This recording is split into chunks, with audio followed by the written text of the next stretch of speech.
My name is Michael Salmon. I am a curate in the Church of England, but I'm also a self-supported curate, which means I do graphic design, and I'm in the Church of England to actually look at how the church can embrace business as part of its mission. And I am really passionate about seeing the church engage with social enterprise and business within its church structures to share the good news of God to this new generation. I think my gifts are to see an idea, to push that idea to its maximum potential and not look at it as a sort of small parish level. I'm looking at diocese level and national level kind of strategies, because the church doesn't really often think of it like that, and starting to go, actually, the better we can do business, the more mission we can do, and the better we can do mission in our local context. The business I'm currently working on is wedding venues. Now, the church traditionally does weddings, but it doesn't always provide a complete package of the wedding service and the wedding reception and all around that. And I believe that there's the potential to create the single most valued wedding venue service in the whole country.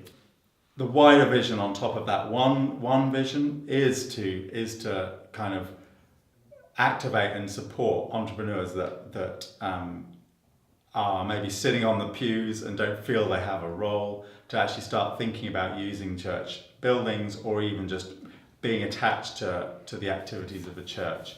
It's not only a business thing, but it's a spiritual thing. So my role as a reverend in the Church of England would be applied to supporting and keeping a spiritual accountability and a spiritual temperature, let's say, in those businesses that are being run in the churches, so that it's not just a good business that maybe has a heart for doing stuff with single mums or people who've come out of prison, or just just engaging with the local community, whatever it is. But actually the people, the heartbeat of those businesses are discipleship of God. And actually in that, when disciples are given an access and an interface with the world, that's when things can change. And I believe that God needs to be at the heart of it. So it's excellent business and excellent discipleship, and they both come together. And I think they both complement one another and can make a difference. The messages go together. The message of the gospel and actually giving people an identity, giving people a purpose, I think go hand in hand. What we're hearing here with radical generosity, and what I've kind of believed, is actually to see the entrepreneur's role as creating value. An entrepreneur is always changing something. It's always seeing something that isn't there and bringing it into being. But it's the reason they do it that's got to change. It's the reason that they are trying, where they're trying to go with what their change is, has got to kind of start to develop. Money has got to become the servant and not the master, I think. Whereas so often entrepreneurship is saying, well, there's a market there, we know we can create a product and put it in the market and we can get X amount return out of it. Everyone's happy, the investors are happy, we're happy, we've all made lots of money, regardless of what the product is and what impact it's actually having on a wider scale, socially, morally, and spiritually, I would argue too. So the value index has to change. And I think it's what radical generosity is trying to say, saying rather than the key criteria of success being money and margin and all of these kind of financial values, but actually seeing the impact it can have for good.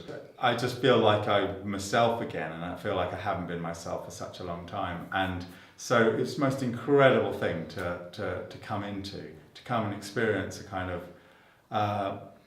the radical generosity that we're given this course. And it's like, it's ridiculous. This place is amazing, the people are amazing, the food's really good.